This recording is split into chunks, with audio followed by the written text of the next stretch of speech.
Bashundhara LP gas, ভরসা রাখুন, স্বাচ্ছন্দ্যে থাকুন। স্বপ্নের পদ্মা সেতুতে বসলো 40তম স্প্যান, দৃশ্যমান 6 কিলোমিটার। আগামী সপ্তাহে সবশেষ স্প্যানটি উঠলে দেখা যাবে পুরো সেতু। এগিয়ে যাচ্ছে রোড ও রেল স্ল্যাবের কাজ। রোহিঙ্গা ক্যাম্প ছেড়ে ভাসানচরে নিজস্ব ঘর পেল 1642 জন। দেয়া হয়েছে খাবার, প্রয়োজনীয় সরঞ্জাম, ব্যবস্থাপনা সন্তুষ্ট আগতরা।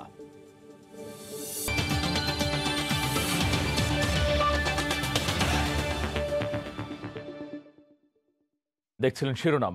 জনপদের সময়ে সঙ্গে আছি আমি গোলাম রাব্বি। বসুন্ধরা এলপি গ্যাস, ভরসা রাখুন, স্বাচ্ছন্দ্যে থাকুন। অপেক্ষা আর মাত্র একটি স্প্যানের, তারপরেই পুরোপুরি দেখা যাবে স্বপ্নের পদ্মা সেতু। আজ মাঝ নদীতে 40তম স্প্যান বসানোর পর দৃশ্যমান হলো 6 কিলোমিটার। সেতু কর্তৃপক্ষ বলছে এরপর গতি আনা হবে রোড ও রেল স্ল্যাব বসানোর কাজে। সাইফুল ইসলামের ছবিতে এহসান জুয়েলের রিপোর্ট। শীতের ভোরে মাত্র উকি দিচ্ছে সূর্য, তখনও নদীতে ঘন আস্তরণ মেলে আছে কুয়াশা। শুক্রবার ছুটির দিনের আমেজ কাটিয়ে একটু একটু করে তখন জাগছে পদ্মার দুই পারের মানুষ। গন্তব্য মাঝ নদীর 11 ও 12 নম্বর পিলার। খুব দূরে দৃষ্টি যায় না, তবু সামনের দিকে এগিয়ে চলা। চোখে পড়ে পদ্মা সেতুর 40তম স্প্যানটি। আগের দিন বৃহস্পতিবার পিলারের কাছে নিয়ে মাঝ নদীতে রেখে দেওয়া হয় স্প্যানবাহী ক্রেনটি। আশপাশে নৌযানগুলোর সঙ্গে কোনোরকম দুর্ঘটনা এড়াতে রাতভর ক্রেনটি পাহারা দেয় সেনাবাহিনীর সদস্যরা। সকাল 8টায় কাজ শুরু করার কথা হলেও কুয়াশার কারণে শুরু হয় 9:30টায়। কাজ এগিয়ে গেছে, সমান্তরালে পদ্মা সেতুর প্রকৌশলীদের বেড়েছে অভিজ্ঞতা, দক্ষ হয়েছে হাত। এতদিনে তাদের জানা হয়ে গেছে স্প্যান বসানোর দিনগুলোতে কী ধরনের জটিলতা থাকে, কি করে তা সমাধান করতে হয়। সর্বনিম্ন সময় মাত্র 1 ঘন্টায় তুলে দেওয়া সম্ভব 40তম স্প্যানটি। স্পিড বোটের সময় যায়, লঞ্চের সময় যায়, এই সময়টা আর কি গাড়িতে ডাইরেক্ট গেল গিয়া। পদ্মা সেতুর কাজ দ্রুত এগিয়েছে। পদ্মা সেতু হলে আমাদের খুব ভালো হবে। আমার সামনে সবকিছু হচ্ছে, দেখতে পাচ্ছি। আমার কাছে দেখতে অনেকটাই ভালো লাগছে। আর মাত্র একটি স্প্যান বাকি আছে, এরপরই স্বপ্নের পদ্মা সেতু পুরোপুরি দৃশ্যমান হবে। সেতুর স্প্যান বসানোর কাজ শেষের দিকে হওয়ায় এদিন কাজের অগ্রগতি দেখতে আসেন প্রকল্প পরিচালক, প্রধান পরামর্শক সহ সেতু কর্তৃপক্ষের ঊর্ধ্বতন কর্মকর্তারা।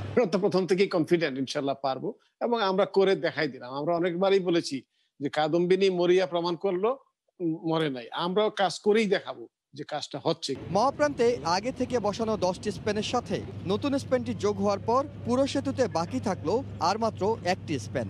আগামী সপ্তাহে সেটাও বসে দেওয়ার পরিকল্পনা এগুচ্ছে জোরে সোরে।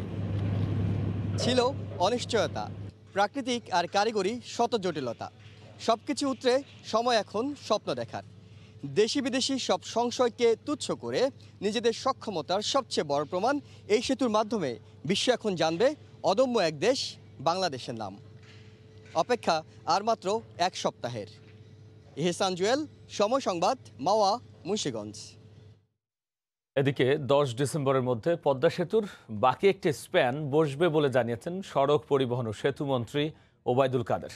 সকালে তার সরকারি বাসভবনে ব্রিফিংয়ে তিনি কথা বলেন।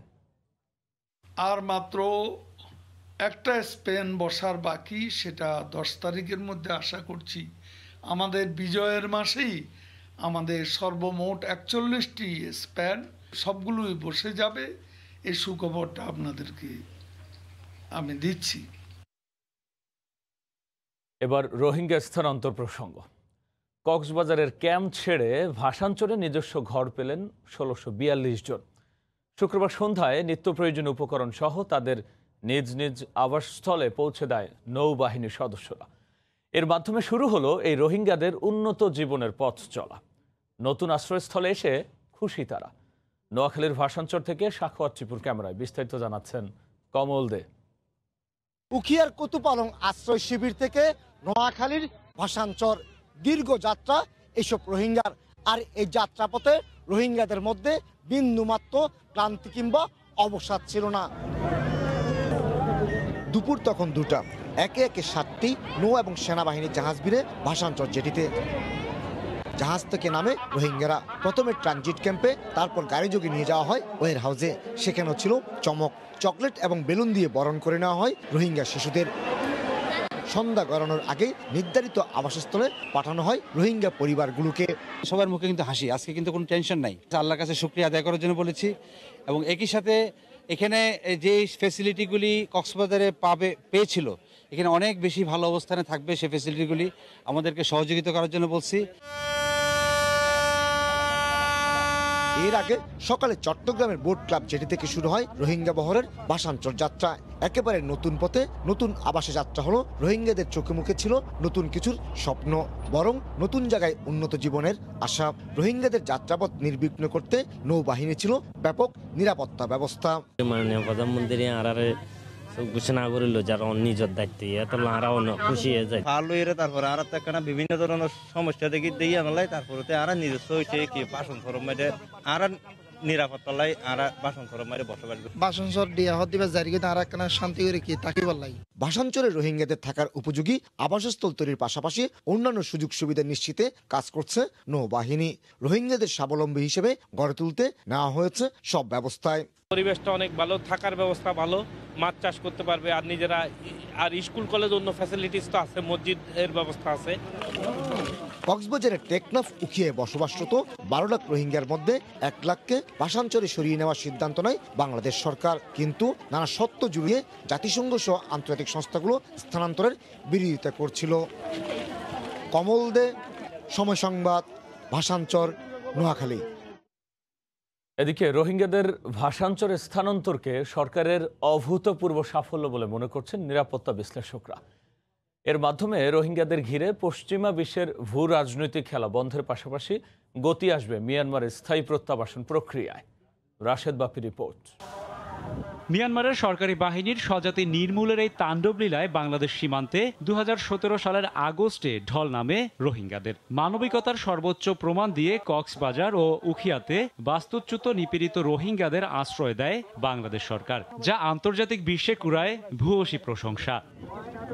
দফায় দফায় আলোচনা, প্রত্যাবাসন চুক্তির পরও আঞ্চলিক ও আন্তর্জাতিক ভূ রাজনৈতিক নানা কূটকৌশলে 3 বছরেও একজন রোহিঙ্গাকেও মিয়ানমারে ফেরত পাঠাতে পারেনি বাংলাদেশ। অন্যদিকে খাবার, আবাসন, নিরাপত্তা, কর্মসংস্থান সহ সব সুযোগ সুবিধা নিশ্চিত করে রোহিঙ্গাদের ভাষাঞ্চলে নেয়ার প্রক্রিয়া নিয়ে বারবার প্রশ্ন তোলে আন্তর্জাতিক সংস্থাগুলো। সব বাধা পেরিয়ে ভাষাঞ্চলে রোহিঙ্গারা যেতে রাজি হওয়ায় পুরো বিষয়টিকে সরকারের অনেক বড় অর্জন হিসেবে দেখছেন বিশ্লেষকরা। এটা তো গোপনে নেওয়া হচ্ছে না, রাতের বেলাও নেওয়া হচ্ছে না। সুতরাং রোহিঙ্গারা স্বইচ্ছায় যাচ্ছে। আজকে এই রোহিঙ্গাদের যে স্থানান্তর শুরু হলো, কূটনৈতিক একটি যে প্রচেষ্টা, তার বড় সফলতা।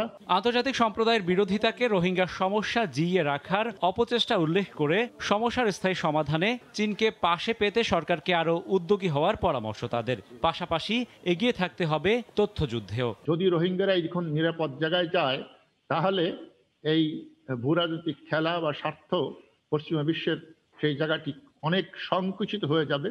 আমার মনে হয় তখন চীন এগিয়ে আসবে।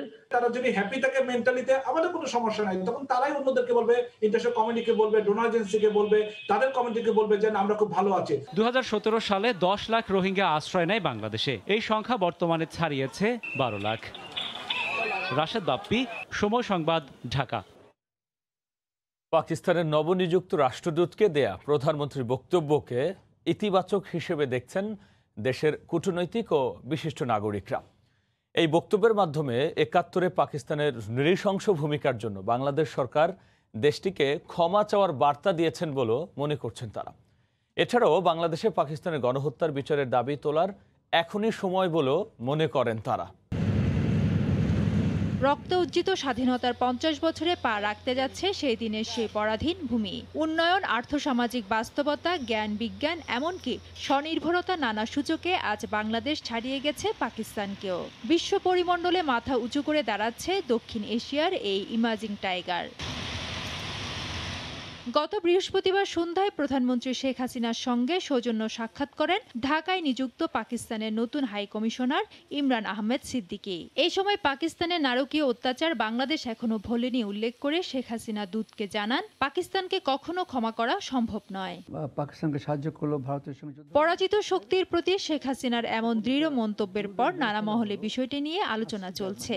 কূটনৈতিক মহল ও সুশীল সমাজ মনে করছে তার এই বক্তব্যে মাথা না নোয়ানোর অনুপ্রেরণা পাবে জাতি। মাননীয় প্রধানমন্ত্রী সম্মান দেখিয়েছেন, আপনি এসছেন, আসেন, আপনি আমাদের অতিথি, কিন্তু এই আপনারা করেছেন, এটা আমরা বাঙালিরা কখনো ভুলবে না। এটা অর্থটা কি? আপনারা ক্ষমা চান। প্রধানমন্ত্রী শেখ হাসিনার এই বক্তব্য হচ্ছে গোটা দেশের 17 কোটি মানুষের প্রাণের কথা। তারা বলছেন এখন উচিত পাকিস্তানিদের গণহত্যা বিচার চাওয়ার জন্য সরকারের আন্তর্জাতিকভাবে মতামত সৃষ্টি করা। বিভিন্ন দেশের সঙ্গে যোগাযোগ করেছি, তারা কিন্তু এ বিষয়ে একমত। 71-এ গণহত্যাটা পাকিস্তানিরাই করেছিল, কিন্তু সেই গণহত্যা স্বীকৃতির জন্য তো সরকারকে আনুষ্ঠানিকভাবে সেসব দেশের কাছে চিঠি দিতে হবে। আমাদের যে জনগণের প্রতিনিধিরা আছেন আজকে সারা পৃথিবী জুড়ে, তাদের সবারই সোচ্চার হওয়া উচিত, যাতে করে এই গণহত্যার কথা সারা পৃথিবীর মানুষ জানে। প্রধানমন্ত্রী শেখ হাসিনা বলেছেন, করোনার টিকা হতে হবে সবার। এজন্য ভ্যাকসিনের সহজলভ্যতা নিশ্চিতের আহ্বান জানিয়েছেন তিনি। জাতিসংঘের সাধারণ পরিষদে বিশেষ অধিবেশনে ভার্চুয়ালি যুক্ত হন প্রধানমন্ত্রী। এ সময় মহামারী মোকাবেলায় 3 দফা দাবি উত্থাপন করেন Sheikh Hasina. The COVID-19 pandemic has devastated the health systems and economies across the world. We need to ensure universal, equitable, timely, and affordable access to quality vaccines. Secondly, the world must treat the COVID-19 vaccine as a global public good. Thirdly, the challenges faced by the developing countries in the context of COVID-19, including financial assistance, should be specifically recognized. স্বাস্থ্য অধিদপ্তর জানিয়েছে, আজ দুপুর পর্যন্ত সবশেষ 24 ঘন্টায় দেশে করোনায় মারা গেছেন 24 জন। এ নিয়ে দেশে মৃতের সংখ্যা বেড়ে দাঁড়ালো 6,772 জনে। এছাড়াও শনাক্ত হয়েছেন 2,252 জন।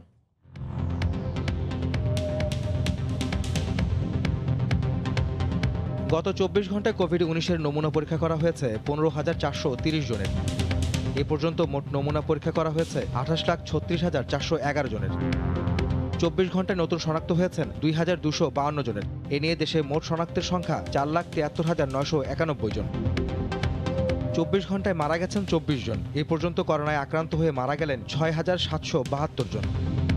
করোনা থেকে 24 ঘন্টায় সুস্থ হয়েছেন 2,572 জন। এ পর্যন্ত সুস্থ হয়েছেন 3,90,951 জন। দীর্ঘদিন বন্ধ থাকার ক্ষতি পুষিয়ে নিতে নতুন উদ্দীপনায় মৌলভীবাজারে মণিপুরী তাঁত শিল্পীরা তাদের ঐতিহ্যবাহী পোশাক তৈরির কাজ শুরু করেছেন।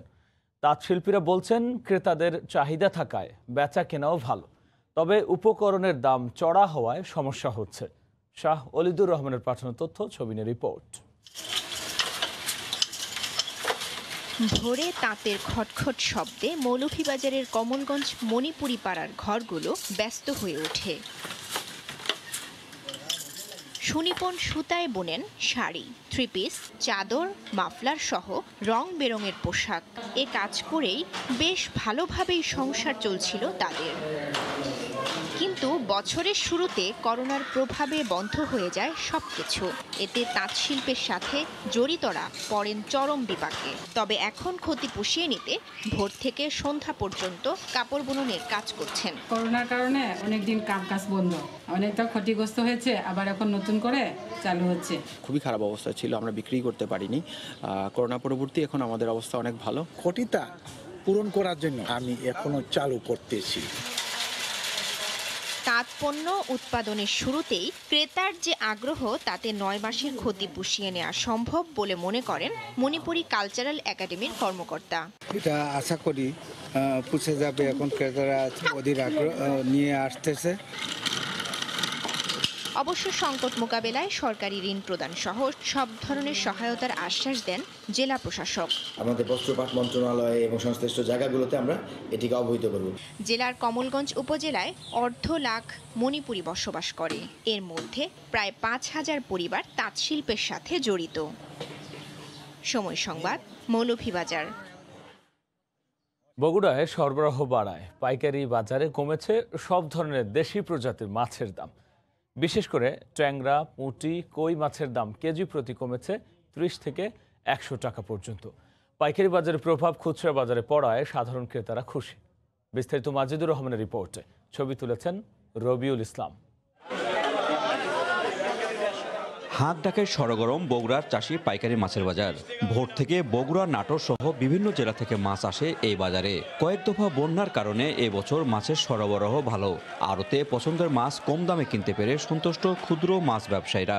মাছের উৎপাদন ভালো হওয়াতে মাছের দাম একটু কম। বিলগাড়ির মাছের আমদানি বেশি, ওই জন্য এরপরে মাছ যখন কমে যাবে তখন বাজার ভালো হবে। অন্যান্য জায়গা থেকে মাছের দাম কম, আপনার অনেক জায়গা থেকে মাছ আসে, মাছ কিনতে সুবিধা হয়, সব ধরনের মাছ পাওয়া যায়। সাধারণ ক্রেতারা পাইকারি বাজারের পাশেই খুচরা বাজারে মাছ কিনছেন। অন্যান্য সময়ের চেয়ে তুলনামূলক অনেক কম দামে মাছ কিনতে পেরে খুশি তারা। ছোট মাছ নেওয়ার জন্য আসছিলাম, মাছের দাম একটু কমই মনে হচ্ছে, কিন্তু কিনি না, এখনো কিনবো। আমরা আসি বেশি মাছ যখন কিনি তখন এই চাষি বাজারে আসি এবং এখানে সাশ্রয় মূল্যে মাছ পাওয়া যায়। বগুড়া পাইকারি বাজারে প্রতি কেজি পুঁটি 70 টাকা, দেশি কই 150 থেকে 300 টাকা, রুই 150 থেকে 200 টাকা, কাতলা 200 থেকে 250 টাকা, বোয়াল ও আয় 300 থেকে 400 টাকা কেজি দরে বিক্রি হচ্ছে। এই পাইকারি বাজারে প্রতিদিন মাছ বিক্রি হয় প্রায় কোটি টাকার। মাজিদুর রহমান, সময় সংবাদ, বগুড়া। অবৈধ মুঠোফোন শনাক্ত বন্ধে ন্যাশনাল ইকুইপমেন্ট আইডেন্টিটি রেজিস্ট্রার প্রকল্প বাস্তবায়নে বিতর্কিত প্রতিষ্ঠানকে সহযোগী হিসেবে যুক্ত করেছে মূল প্রতিষ্ঠান সিনেসিস আইটি লিমিটেড। বিতর্কিত এই প্রতিষ্ঠানের বিরুদ্ধে অতীতে জালিয়াতি করে প্রকল্পের অর্থ হাতিয়ে নেওয়ার অভিযোগও রয়েছে। স্পর্শকাতর প্রকল্পে বিতর্কিত প্রতিষ্ঠান যুক্ত হয় নিয়ন্ত্রক সংস্থাকে সতর্ক থাকার পরামর্শ দিয়েছেন প্রযুক্তিবিদরা। যদিও কোনো অনিয়ম করলে ছাড় দেয়া হবে না বলে হুঁশিয়ার দিয়েছে বিটিআরসি। শুভ খানের রিপোর্ট। নানা চড়াই উতরাই পেরিয়ে অবশেষে চলতি বছরের 25 নভেম্বর অবৈধ মুঠোফোন শনাক্ত ও বন্ধে সিনেসিস আইটি লিমিটেডের সাথে চুক্তি করে বিটিআরসি। প্রকল্প বাস্তবায়নে প্রয়োজনীয় যন্ত্রাংশ ও কারিগরি সেবা দিতে র্যাডিসন ডিজিটাল টেকনোলজিস ও কম্পিউটার ওয়ার্ল্ড নামের আরও দুটি প্রতিষ্ঠানকে যুক্ত করেছে সিনেসিস আইটি। 3টা কোম্পানির মিলে একটা টিম গঠন করে কাজ করবে, কাজ করে তার সফটওয়্যারটা অলরেডি আমরা অনেকগুলো ডেভেলপ করেছি এবং বাকি কাজটা সম্পন্ন করবে। এবং হার্ডওয়্যার পার্টটা সেহেতু ইন্টারন্যাশনাল পার্ট, সেখান থেকে সেগুলো আমরা এলসি করে এনে জাস্ট আমরা এখানে ইনস্টল করব। 30 কোটি টাকার এই প্রকল্পে র্যাডিসন ডিজিটাল টেকনোলজিসকে সম্পৃক্ত করায় প্রশ্ন উঠেছে। 2018 সালে র্যাডিসন ডিজিটাল টেকনোলজিস লিমিটেডের বিরুদ্ধে তথ্য প্রযুক্তি বিভাগের লার্নিং অ্যান্ড আর্নিং ডেভেলপমেন্ট প্রকল্পে ব্যাপক অনিয়ম ও জালিয়াতির প্রমাণ পায় সময় সংবাদ। প্রকল্পের শর্ত ভঙ্গ করে একই প্রশিক্ষণার্থী ভিন্ন ভিন্ন ব্যাচে দেখানো হয়, এমনকি প্রশিক্ষণার্থীদের আয়ের প্রকৃত তথ্য গোপন করে অর্থ হাতিয়ে নেওয়ার প্রমাণ মেলে। ফলে গ্রাহকদের তথ্যের নিরাপত্তা নিশ্চিতে বিতর্কিত এই প্রতিষ্ঠান কতটা সক্ষম হবে তা নিয়ে সংশয়ে প্রযুক্তিবিদরা। এখানে অনেক ডাটা বিষয় আছে, যে ডাটাগুলো আসলে চুরি হয়ে গেলে কিংবা ডাটাগুলো ফাঁস হয়ে গেলেও ক্ষতিগ্রস্ত হতে পারে। এত বড় একটা সেন্সিটিভ প্রজেক্টে কতটা সৎভাবে কাজ করবে সেটা নিয়ে কিন্তু সন্দেহ রয়ে গেছে। যদিও বিটিআরসি বলছে অনিয়ম করে পার পাওয়ার কোনো সুযোগ নেই। সরকারকে মাল দরিয়া আমরা ঢালি, আমরা কিন্তু দরিয়া ঢালি না। কোনোভাবেই বিটিআরসি কাজের মান, কাজের সময় এবং কাজের রেট কোনো কম্প্রোমাইজ করবে না। বাংলাদেশ আর বিটিআরসি একরকম না। অবৈধ পথে দেশে মুঠোফোন আসায় বছরে প্রায় 4000 কোটি টাকার রাজস্ব বঞ্চিত হচ্ছে সরকার। শুভ খান, সময় সংবাদ, ঢাকা। সন্তানের প্রতি মায়ের ভালোবাসার চিরচেনা রূপ কখনো কখনো অচেনা রূপই ধরা পড়ে। ময়না বেগমের গল্পটাও অনেকটা সেই রকম। যখন বড়দের নৃশংসতার শিকার হচ্ছেন শিশুরা, ঠিক তখন সন্তানের প্রতি মানসিক ভারসাম্যহীন এক মায়ের ভালোবাসা নজর কেড়েছে সবার। ঢাকার আদালত চত্বরে ঠাঁই হওয়া আশ্রয়হীন সে মায়ের গল্প জানাচ্ছেন মার্জিয়া মোমো। ধুলোমলিন শরীর, মাথার ওপর খোলা আকাশ আর মাটির বিছানায় মাতৃত্ব আর মমতার এই চিত্র গতানুগতিকের চেয়ে একটু ভিন্ন। দারিদ্রতা কিংবা অনিশ্চিত ভবিষ্যৎ কোনো কিছুই যেন ম্লান করতে পারেনি সন্তানের প্রতি মানসিক ভারসাম্যহীন এই মায়ের ভালোবাসা আর দায়িত্ববোধ। অন্তঃসত্ত্বা অবস্থায় মানসিক ভারসাম্যহীন ময়না বেগমকে রাস্তায় ফেলে রেখে যান স্বামী। সন্তান প্রসবও হয়েছে রাস্তায়। কন্যা মনির বয়স এখন 4। নিজে খেয়ে না খেয়ে সাধ্যমতো সন্তানকে তিল তিল করে বড় করেছেন। অন্যের কাছে হাত পেতে হলেও সন্তানের মুখে দুমুঠো খাবার তুলে দেওয়ার গর্বের হাসিও তাই ফুটে ওঠে এই মায়ের।